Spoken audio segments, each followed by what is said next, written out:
Because before I went to the National Assembly, I felt we were one Nigeria. But now that I'm there, I can see that we are not really one Nigeria. We are just a bunch of people put together by circumstances. I used to say, one Nigeria, everything is good for it. But now it's no longer, I now see things from a 3 or 4 dimension.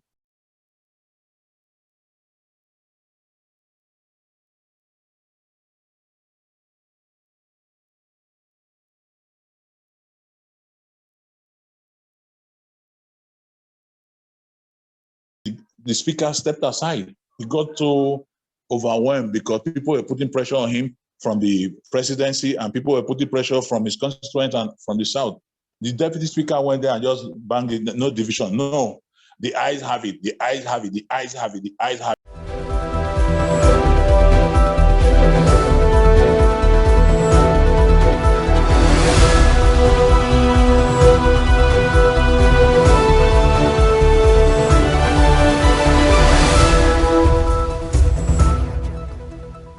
A few days ago, I posted on my wall on Facebook that lawmakers have their primary functions. Lawmakers have their primary functions. One of them is to make law. And I also try to call those people out, those who have been very angry that lawmakers are not executing projects. They are not building schools or grading roads or making digging boreholes for them. So I've tried to let them know that the primary responsibility of a lawmaker is to actually make law, right? So if these people, they are very upset about the lawmakers not making the right law for them, if the lawmakers, if these people are so upset that the lawmakers are not making the right law for them, then I would say now that is a genuine concern, a genuine protest. And if the people are also agreed that the law or these lawmakers or the bills these lawmakers had sponsored, voted for, against, was not in their interest, then I will also say now that is a genuine concern. A few weeks ago, the councillor of my ward in London here gave me a phone call. We talked about 30 minutes because I told him that I saw somebody dump some refuge in a particular field, which I didn't like. So I knew exactly where to go to. I know that he was responsible for that. What I didn't do was to go to the MP. No, the MP, they have their own concern when it goes out of the councillor's hand, it goes to MP here. I didn't go to the MP. I could have called my MP and say, hey, I'm very upset. And the MP has written to me a couple of times here too. All I'm saying is that going through the right channel, I see that Honourable Jude has just joined us. Honourable Jude Ise-Idehen, thank you for joining me today. So I just hope that we'll be able to discuss this amicably and find a lasting answer, I would say, to whatever that is going on the social media. So before you came in, I was trying to talk about my personal opinion on this. I believe that lawmakers are allowed to make law. That is their primary functions. I also believe that lawmakers can support and avoid or go against a particular bill, and that is their responsibilities. So the reason why lawmakers are in our constituency is because we want them to represent us in the federal area and be able to sponsor bills that will affect us positively. That is our primary function, positively. But what I've been seeing on social media is the idea and that the lawmakers are not building schools, grading roads, or even putting street lights or whatever not. That is what the concerns of the people are now. So, Honorable Jude, I welcome you again. Can you quickly tell us a little bit about yourself before we dive into other questions?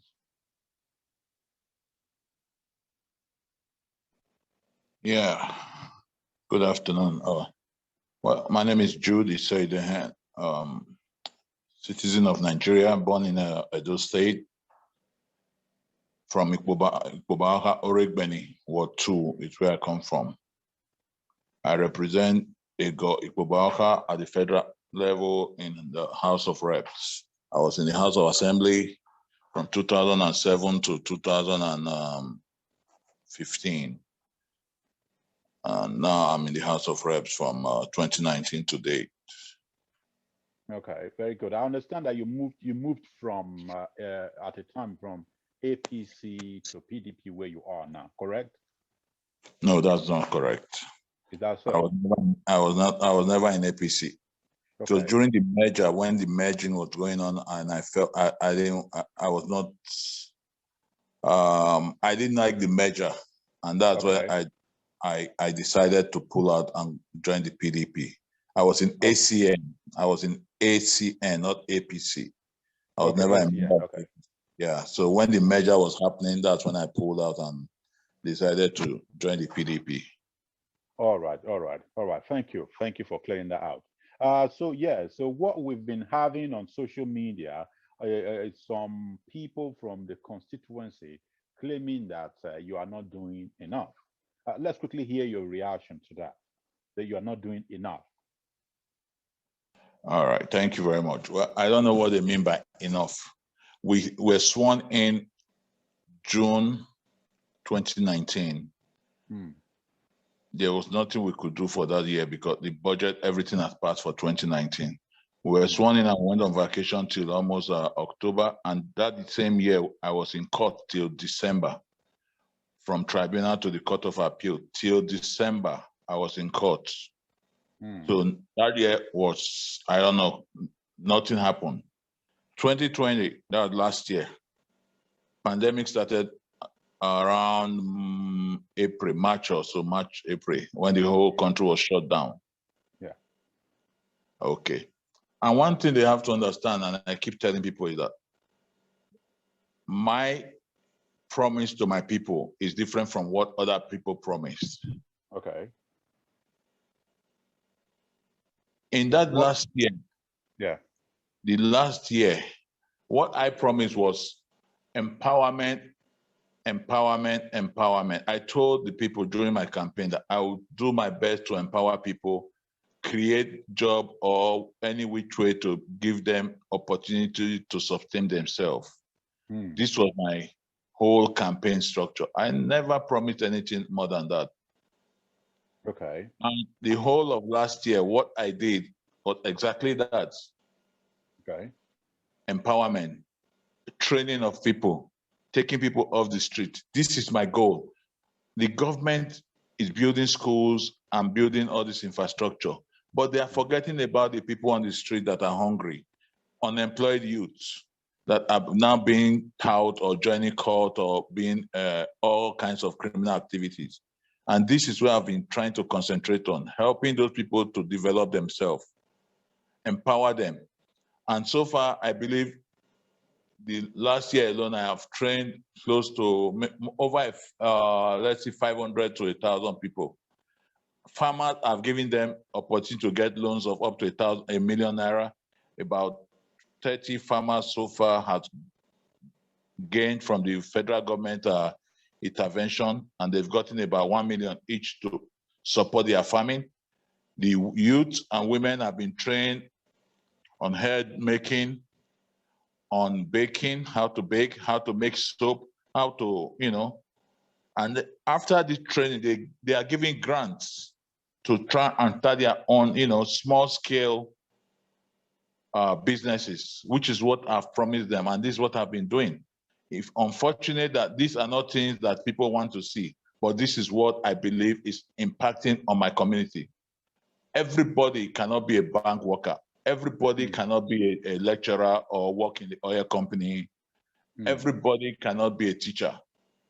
So my aim is to try and let people have their own little bit of source of income for themselves. Some people say, why would I train somebody to go and be doing GSM repair? But people are doing it, GSM repair. A lot of us go to Airport Road in Benin there to get our phones fixed. They charge us 1,000, 2,000, 5,000 to fix our phone. So what's wrong if I can get somebody in Ramat Park to be fixing people's phone in that Ramat Park area instead of those people going to Ring Road to fix their phone? What stopped me from getting somebody in Aduawa, having a small in front of his father's house, put the table down and say, I fix phones, fixing in his area, their community there, instead of sending those people to Ring Road, to Airport Road, to go and fix their phone.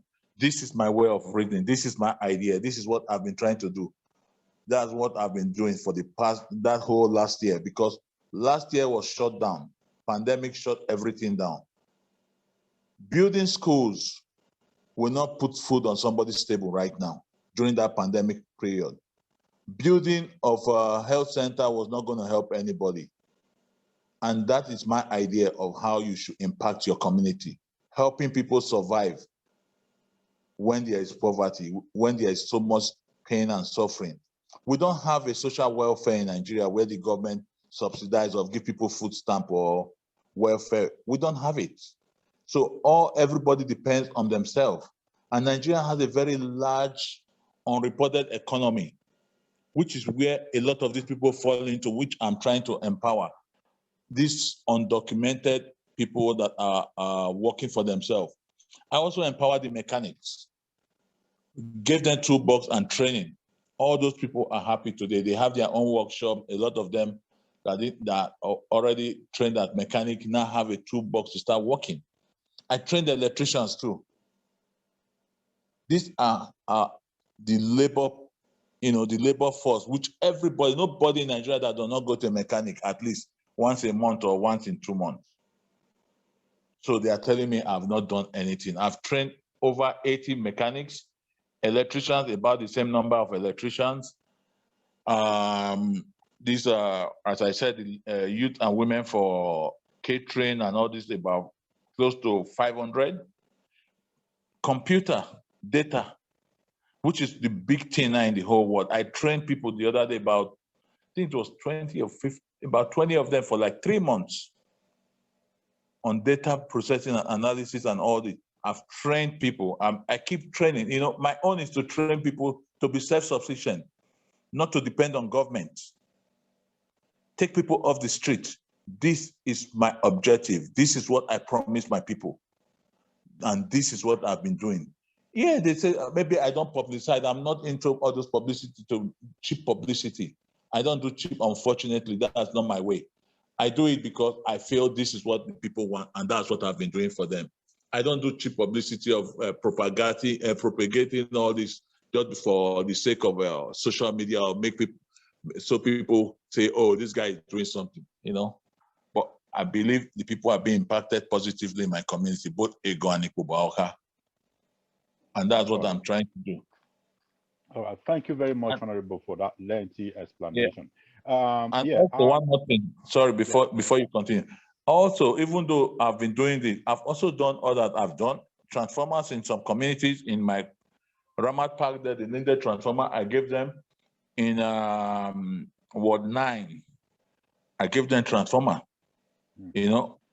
So it's not like we have not done other things too.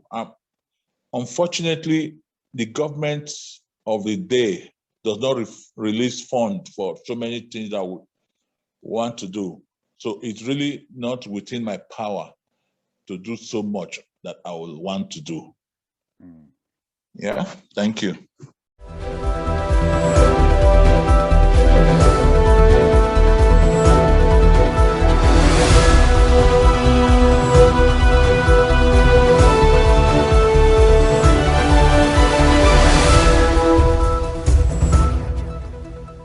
Yeah, thank you. Let's quickly just revert to that particular, your last statement now. The government of the day does not release fund, no fund or release fund to do what we want to do. Can you try to explain more on that particular statement. Okay. In every budget cycle, the honorable members are told to put, nominate projects, what they want to do in their various communities, various constituencies. And I work with the state governor, Governor Obaseki, because last year we had a meeting, all members from Edo State and our senators, we had a meeting, both APC, PDP. He told us, I don't want indiscriminate jobs happening in Edo State. Anything, if you want to do street light, make sure you communicate to government and let us know if we need your street light in that particular area. If you want to build a school, let me know if I need school or something else. If I don't need a school, why build another school? And this is what I've been doing. Anytime when they told me now, like this year's budget, I have like 3 schools in there, which the SSG gave me, like, okay, put these schools. This is where we need schools. Unfortunately, this is September. They've not released a penny. They released 20% this Monday. 20% is nothing. You can't, after taxes and everything, they take VAT, they take ministry tax, they take this. That's 20% of the school was, they budgeted 15 million to build the school. They released 20%. I think they said it was 4-point-something million. They released, after VAT and all, it's less than 2.5 million that will be with the contractor. And the contractor said, I will not mobilize to site because with 2 million, I can't do anything. I cannot even reach foundation. So why waste my time? So they've written back to the ministry to release more funds for them so they can mobilize to site, so they can get something done. Yeah. And as I was saying, before I digressed, when I say they don't release funds, it's like, as I said, they tell us to implement or nominate something for the budget, which we do, and they fund it to a tune of 100 million for the year for the budget cycle. Okay. We nominate the projects. The ministries nominate the contractors, or they do the bidding, or whoever win. They don't give us the chance to bring our contractors to do this job. They just do it in-house. All we do is nominate and tell them the location where we want those things done. This is what we do. This is end of September. They've not released the money, as I said now. What can I do? Okay, so you nominate. So this money that is now a part of the budget, does the government, the governor as it is now, does it transfer this money, the government transfer this money to the individual lawmakers account that does the nomination? No, that's what I just said. We nominate. They don't give us the cash. We nominate the project to be done. It's not the Edo State governor. It's the federal government. We put it in the minute when they come for budget defense. They tell each honorable member, okay, nominate projects you want in your constituency. So the ministry, different ministries will put it in their budget. We nominate, okay, I want 3 classroom blocks. I want transformer. I want this. I want that. Okay, Ministry of Energy, put transformer for honorable. How many transformers do you want? I was saying, I need 4 transformers. They put it 4 transformers. They calculate it. They use their own calculation. Maybe transformer to us, it's I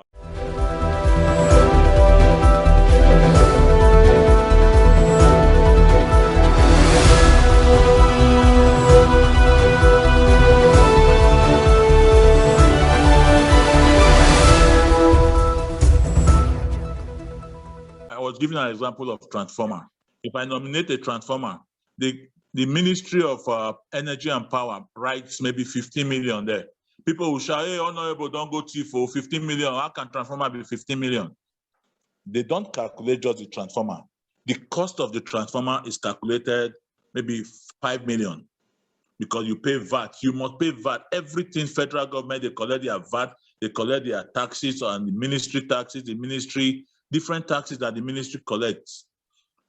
Then they calculate the installation, the base where they will put the transformer, they calculate all that. Then they calculate the energizing. you know, and so many other things that they calculate with that. Depends on what you request. If you say, I just want transformer to replace an existing transformer, then they might say, okay, 5, 6 million or 7 million. But if it's a new area without anything, then they calculate the poles, the number of poles that will go there to the distance, and they put X amount of money there. It's the community, I mean, the ministry that decides the contractor that does it. They don't give me that money. It does not come to my pocket. They don't give it to Edo State government. They send the ministry, the people from the Ministry of Power and Energy to bid, or whoever contractors bid for it, they win. Then they come to me. The only time I see the contractor is, Honorable, which place, where, which location do you want this thing? I will tell them, this is the location. I want it at Ramat Park, or I want it at Egor. Fine. They go there, and I call the community or the local government chairman or whoever is in charge in that area that the contractor is coming to that place to install transformer.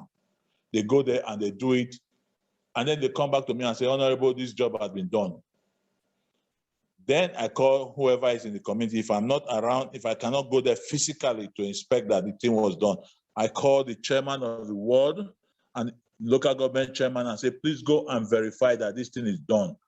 When they verify it's done, then I give them a note and say, yes, this job was done successfully.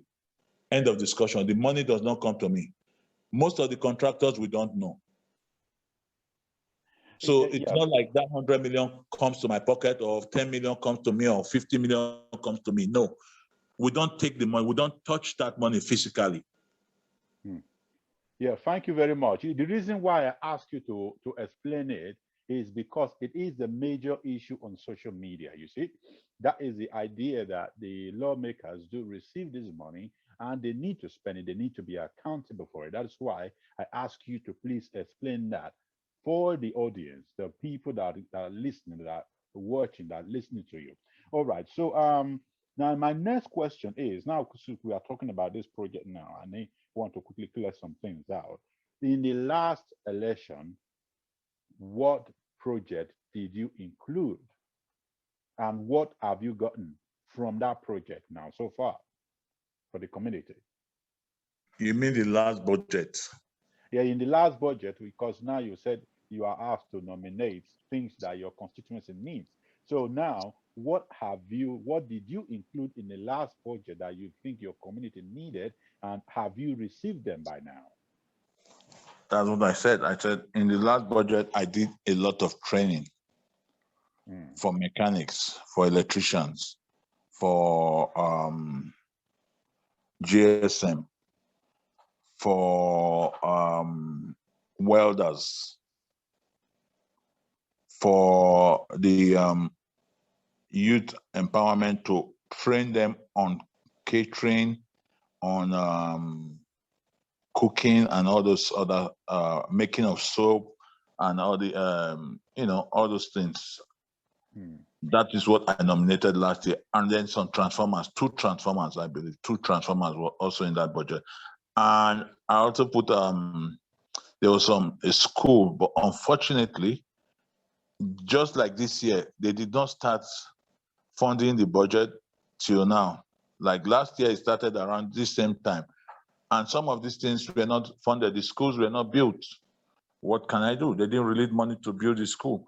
This year, we're in end of September now. They've not released a dime to the contractor. As I said, they said they released 20% to the contractor, and nobody wants to take 20% because with them, 20% is nothing.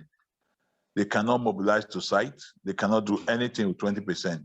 So most contractors are sitting and waiting for the federal ministries to release funds for them to mobilize to site. This year's budget, as I said, I nominated 3 schools. I nominated about 4 transformers and some training materials for women for sewing kits, sewing, and I can't remember everything off head now. If I had my book, I would go through, but I can send that to you later when I get to the office and check the budget again. I love that. So right now they've not released anything. What can we do? Right. And as I said, most of these things are in collaboration with Edo State government. I don't do anything without the governor's input. The governor said, before you do anything, always contact us. So we'll verify that we need that. And I also have some street light in this year's budget. Yeah, last year also I had some street light. I also had some street light last year for Egor and Ikpoba-Okha. They did it haphazardly. The contractor said they didn't pay him. He did not complete the job. The job is still kind of ongoing. From what he told me, it's ongoing. And that wasn't your fault, was it? It wasn't my fault. If they don't pay the contractor, there's nothing I can do about it. Okay. If, like last year, as I said, there were some schools I put in there, they did not fund them. The circle lapsed. This is a new budget. And I went back, they said, sorry, Honorable, nothing we can do. That circle has lapsed and the money was returned. They can't do anything about it. So it's just what it is. And one more thing you have to understand, too, is that people don't seem to understand that when you are in government and when you are in opposition are two different things. Some of my colleagues that are in the ruling party, I don't know how they do it or how, although also because some of them belong to very good, what do I call it now, committees in the House, like appropriation. When you're in appropriation or you're in downstream, upstream, or the committees, appropriation, members of appropriation get extra. Maybe some of them get extra 100 million, some will get 150. Okay. I'm not in appropriation. I don't get extra of anything. Downstream, they also give them extra money. And Niger Delta Commission, they give them money because they are from Niger Delta. They give them extra for these ministries, that committees that they belong to. So when you see some people doing these things, they just, see this one, don't do this one, do this. Honorable, not they try, he's not doing well. You have to dig deeper. You have to understand how things are done in the House. You cannot compare me to, let's say, Peter Patterson. Peter Patterson is, I think, 3 or 4 time fourth member now in the House. He's been there, I think this is 3rd time, and he's deputy majority leader. You can't compare me. He has almost 5 billion in the budget for projects when I'm getting 100 million. How can, you know? So that's what I tell people sometimes when they start comparing oranges and banana. You cannot compare it. Tomato and orange is not the same. Somebody getting 5 billion and somebody getting 100 million. It's not the same thing. A deputy majority leader goes there. Okay, sir, anything he wants, they do it sharply. They don't ask him questions because he has the power to remove anything from their budget. He has the power to remove the PS or whoever that tries to delay his payment or things being done. But I don't have that power because I'm in the opposition. So these are things that people need to look behind the scene to understand. Those in the, like I said now, appropriation committee, they get extra 150 million, 200 million extra to do things. You can't compare me to somebody that is getting extra 200 million. Somebody is getting 300 million and they are funding it, and somebody getting 100 million and they are not funding it. When you say getting, what do you mean? Huh? When you say some people getting extra 200 million, when you're getting 100 million, that's what I say. I say if you belong to some special appropriation committee, appropriation is the committee in charge of budget. If you're a member of that committee, automatically they give you extra money. You can now, recommend more jobs because you belong to the appropriation. You deal directly with the minister. You deal directly with the PS. So you tell them, look, if you don't approve this thing for me, this, because I'm a member of this committee, I want extra. And they say, no problem, sir. Put it. And you are there to defend it. Okay. You are there to make sure it's funded. But I'm not there to make sure because I don't belong to that committee. So I cannot, everybody has their committee. The only committees that I would have, if it was functioning, that would have benefited from is NDDC. And NDDC, unfortunately, for the past, how many years, 3, 4 years, everybody knows this has not been functioning because some people are using it as their own personal ATM machine. They've not funded any of our jobs. They fund some people, but we in the committee have not been funded. I'm in NDC committee. They've not funded any of our job. I keep asking our secretary, how far? And just last week, she said, I'm in Port Harcourt right now, trying to see if they will release some money to do some job for us. You know, so these are things that people don't seem to understand. Niger Delta Ministry is working perfectly. They are funding it, and some of our members belong to Niger Delta. They are getting money and they are doing their jobs. But some of us that don't belong to appropriation, Niger Delta upstream, these are some of the powerful ministries, committees in the House. They get funded easily and quickly. But some of us that don't belong, I'm not a chairman of a committee, I'm not a vice chairman. I belong to Navy. Navy doesn't have any ministry. I can't go and meet the Navy and say, put something in the budget for me. I want to come and build a school for me in Ikpoba-Okha. Navy cannot do that because they don't build schools, right? So these are some of the issues that people need to understand before they start campaigning. You just don't compare and start talking.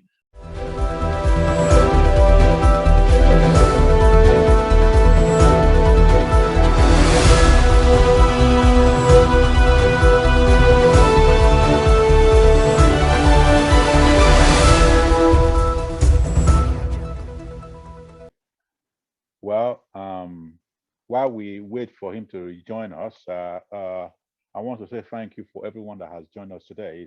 I'm very happy to have you all here. We have Honourable Jude Ise-Idehen online with us today to talk about some of the confusion we'll be experiencing or have seen on social media, and also to give us an insight of what a lawmaker is expected to do. The kind of, I'm not going to ask him about his salary. I just want him to explain, because there's this aspect of the rumor that the lawmakers are receiving bogus allowances to promote projects in their different constituencies. So for those who've been with us, you can hear what the honorable is saying, that they are only allowed to nominate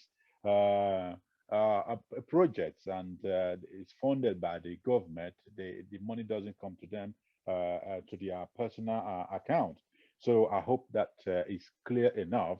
I do have a lot of questions I want to ask the honorable, and if you have questions you would like me to read out, or you want to ask the honorable questions directly by yourself, that is all right.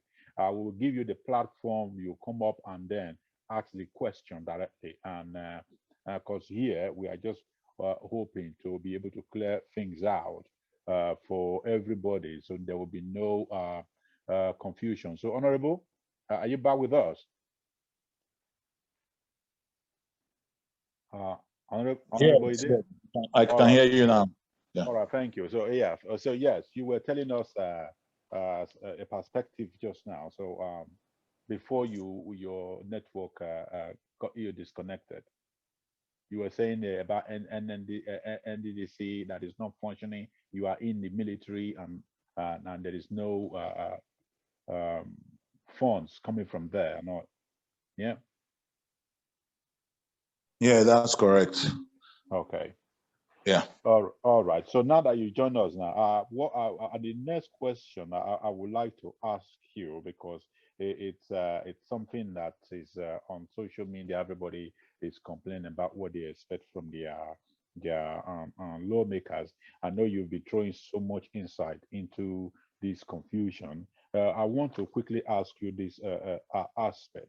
The lawmakers, since you become a lawmaker, what kind of bills have you promoted, have you voted for, or avoided?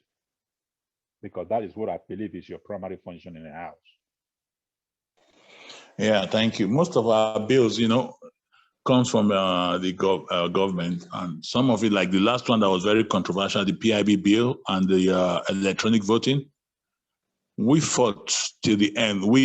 When I say we, those from the South really fought for us to get more than that 3%.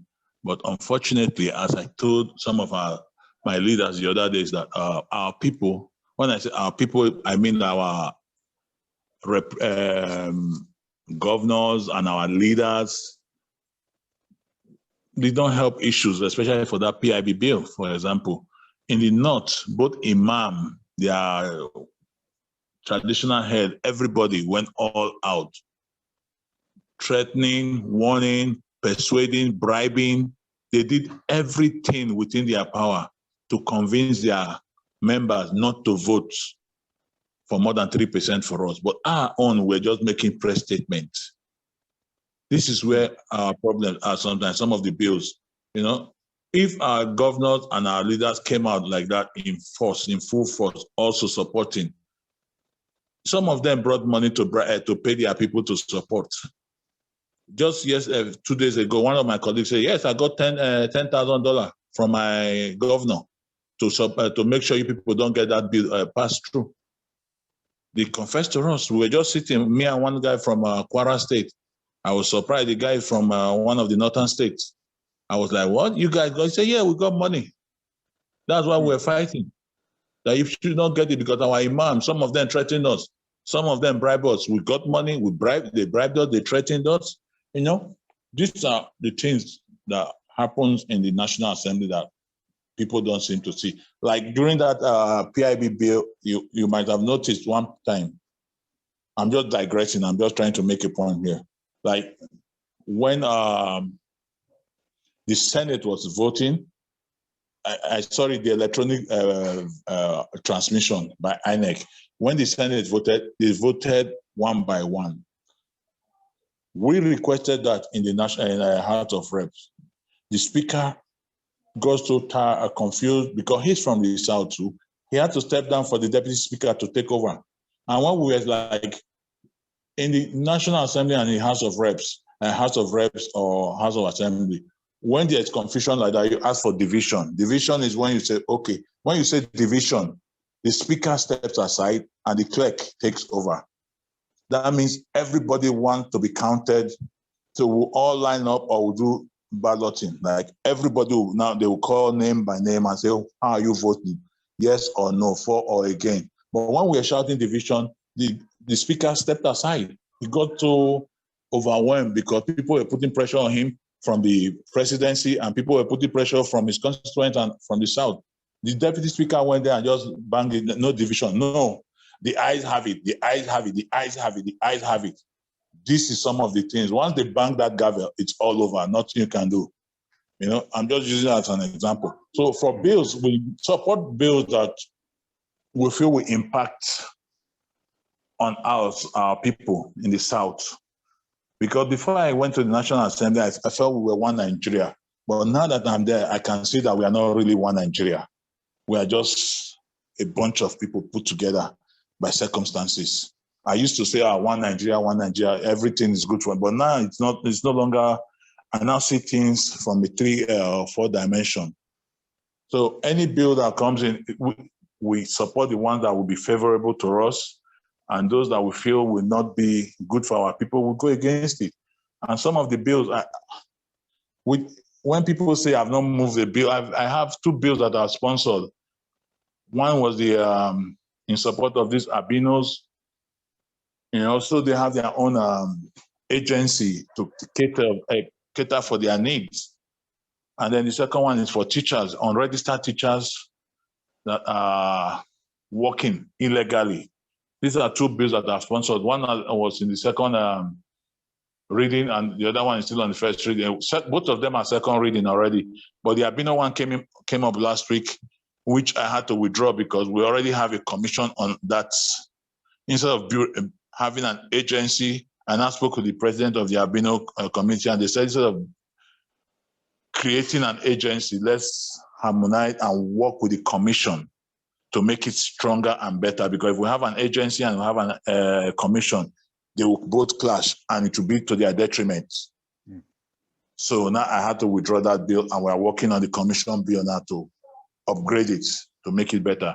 And then the second one, the teachers' bill, is still awaiting slating for the second reading. It's been there since 2020. These are some of the things that we face that people don't seem to understand. You give them your bill. Before it comes through to the first reading, it takes forever. This is not my making. You can't push. You know, you can only push to an extent. And If the majority leader or the rules and business chairman does not slot your bill for first reading, it does not go in there. You can't just stand up and say, I have a bill and start reading. It must be in the other paper for the day. So these are the things. Okay, thank you, Honorable. One question here. As an honorable member, your job is to represent your constituency. That means you need to know them very well. I mean, you need to really know what they need, what they want, the kind of law that you think that can protect them. So, how regular are you in contact with your constituency? How regular do you reach out to them to know what they are looking for? What kind of bills, apart from the two you've listed now, do you think that they need that will protect them, their interests? Let me quickly hint like the Fulani coming, invading communities and all that, and the police bribery and all that. So, what kind of bills do you think that they in the future might need to protect themselves? And secondly, how regular do you relate with the people in your community as a lawmaker, just to know how to really serve them? I go home almost every month or every other month. If I don't go every month, every other month at least. And there's no way I can say 100% I'll relate with everybody in the community. That's why you have to meet with the traditional rulers, the Odion Ways, or Odion Way Landlord and Landladies Association. These are the people you can meet. Bike Riders Association, Keke Nape Association. These are the associations that you can rapport with to get to know what they need. What are your needs? What do you want? These are the people I meet with. And then the chairman of the party, my party chairman, and the ward leaders, I meet with them regularly. So they give me what, and I also have a constituency office that people, I try to tell people, if you have any need, you drop your letter there. You don't have to come to Abuja or call me or send it in. I have people working in the constituency office. Go there, drop it there at number 9 Textile Road. Drop it there, drop your letter, drop your request, and they will scan it and send to me immediately in Abuja.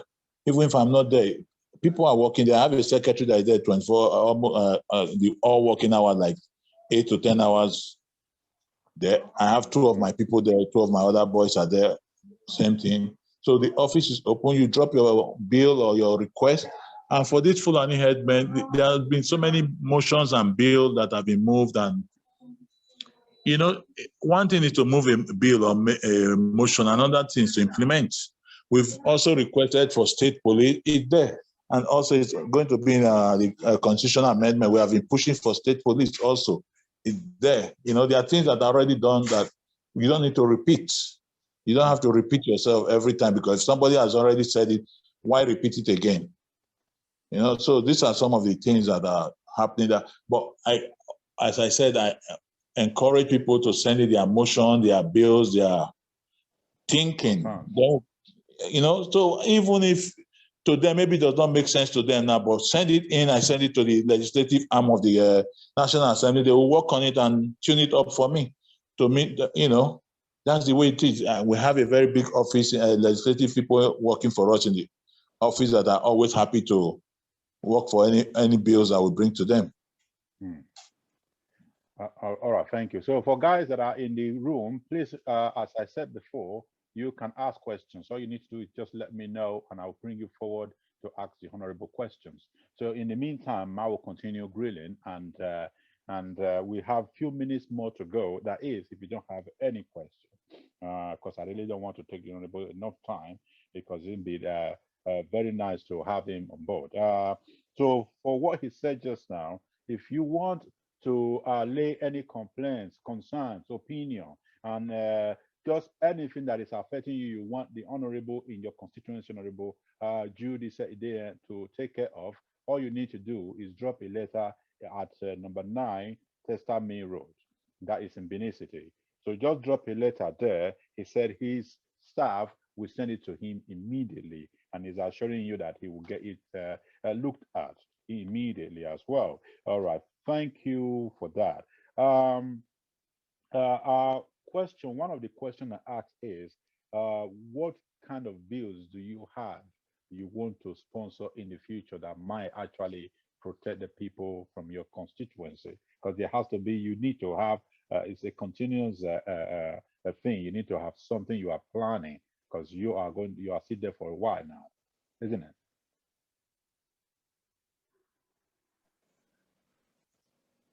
Honorable?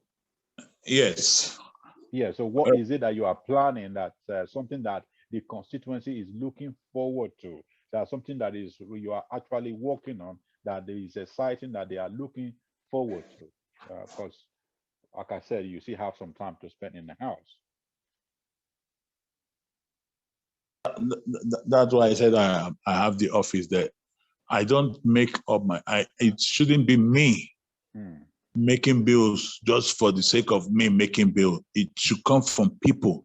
I've told, as I said earlier, last month or so when I met the members of my constituency, I told them, whatever is bothering you, bring it up to me. Then we'll make, I'll push it to make a motion or make a bill. I can't just, state now that this is what I want to do.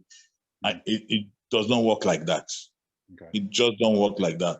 As I said, state police was one of my major things. It's already on the front burner. Fulani headmen, killing and all these things. I had a farm in Okada, very big farm, 16 hectares. The same region, Fulani headmen made me leave that farm. Okay. It's already there. There's already motions upon motions and bills.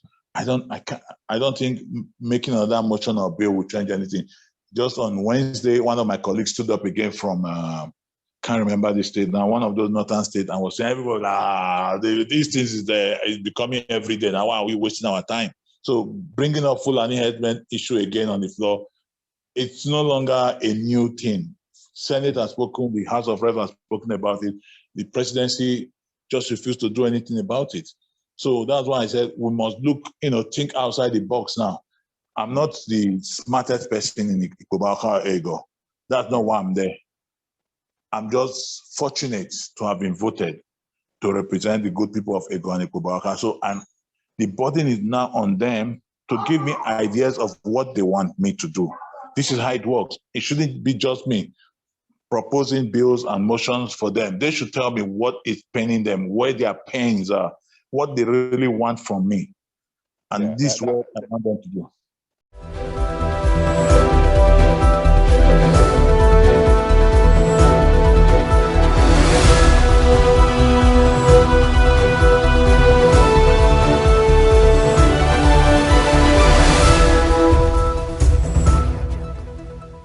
Yeah, thank you. That was why I actually asked you that first question earlier, that how regular are you in touch with them? Well, moving on, I'm happy you cleared that aspect out. Moving on, this part I'm going to now is not very relevant, but I still want you to throw light on it. This man or boy, I will call him Sosa, where has been making a lot of posts on social media claiming that you have not done anything. But the last time I spoke with you, you did disclose that he is doing it for a reason, a personal gain, you said. Can you quickly just, a summary, like I said, it's not that relevant, just throw up a summary for us. Why do you think he is actually so invested in this particular issue? Is it because he's patriotic, or is it just there is something that we don't know? I really didn't want to talk about it because that's something that's really not relevant to me. What I said earlier is, if you want to criticize someone, you should be constructive. I'm not worried. When somebody criticizes me, I learn from it. Anybody that is reasonable in a public office should learn from criticism, not just be angry or say, oh, take it personal. I don't take criticism personal. As long as it is constructive and to the point. You don't, well, this guy is taking it personal because 2-3 reasons I see. One, he came to me that he wanted to work for me as my chief press secretary. I told him I don't have any vacancy. Unfortunately, I don't really have it. As I said earlier, it's not, I don't want to do propaganda and say I built castles in the air when I've not done it. Maybe that's what he expected me to do. I won't do I won't say what I have not done. I only say what I have done, what is verifiable, so people can verify. And then second one was that he told people too that, oh, he invited me for his father's burial. I didn't come, I didn't support him.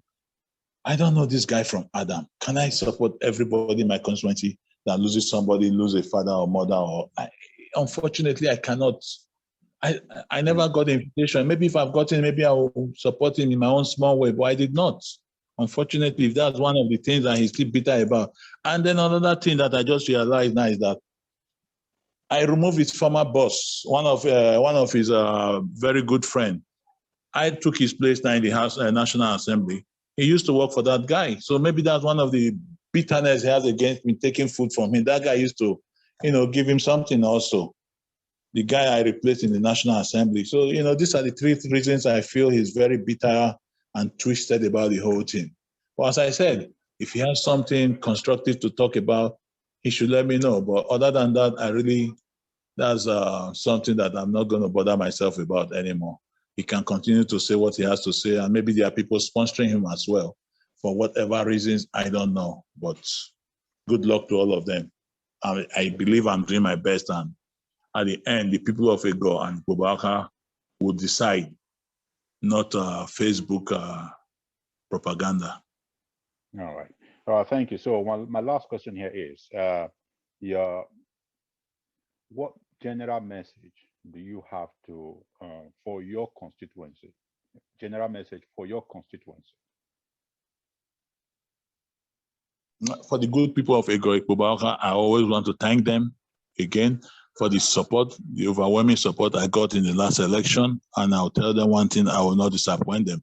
I will always bring people-oriented policies and things to the local government, to my constituency, that will be favorable to everybody, not just to a selected number of people. The last, as I said earlier, the last empowerment I did for mechanics or the welders and GSM, it wasn't like my family or friends, it was people. I went to the different associations that brought people for me to empower, and that's what I'll continue to do. I did an eye surgery last few weeks ago. These were not people that I know. These were people from my constituency. They did eye surgery, and thank God a lot of them are able to see today. These are the kind of things I want to impact on people in my constituency, not just to, build one uncompleted, build a school and then no teachers in it.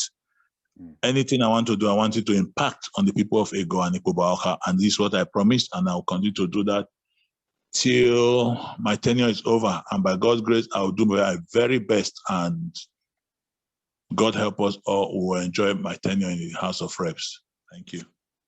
All right. Thank you, Honorable Jude, for joining us today, for taking the time. I'm very happy that you were able to clear a lot of confusion that have been on social media. And if I have more questions in the future, I'm very happy that I'll be able to reach you and ask you to talk to me about them, because I believe this is the best way to resolve issues rather than believing or just copy and pasting things on the social media. We can actually just invite the person and just hear from them directly. So once again, thank you for joining us today. I will be bringing these particular question and answer sessions to an end. So unless there is a person who wants to raise up a question, if there is none, then Mr. Honorable Jude Ise-Idehen, thank you for joining us. As I said, my office is open, number 9 Textime Road. Drop me a letter, drop me a mail, drop me your request or your proposal, your bill, your motion, whatever, and I'll get to it. Thank you very much once again. God bless you all. Thank you. And God bless you. Thank you. Well, we heard from the horse's mouth. Get to him at his address, number 9 Textime Road, and he's very happy to hear from you. And for those who are still sharing posts on social media, and we make sure that everybody heard that this issue is going to be discussed today, and you are not here, then you might actually be one of those that are actually creating the problem in your constituency, because we've given you the avenue, like we've given to many people, to be able to address the lawmakers directly. So please, if you still have a question send it to me. I'll forward it to the Honorable, and I hope that he will respond to them as well. So God bless everybody. Thank you for joining me, and I hope to see you next time. God bless. Take care. Bye.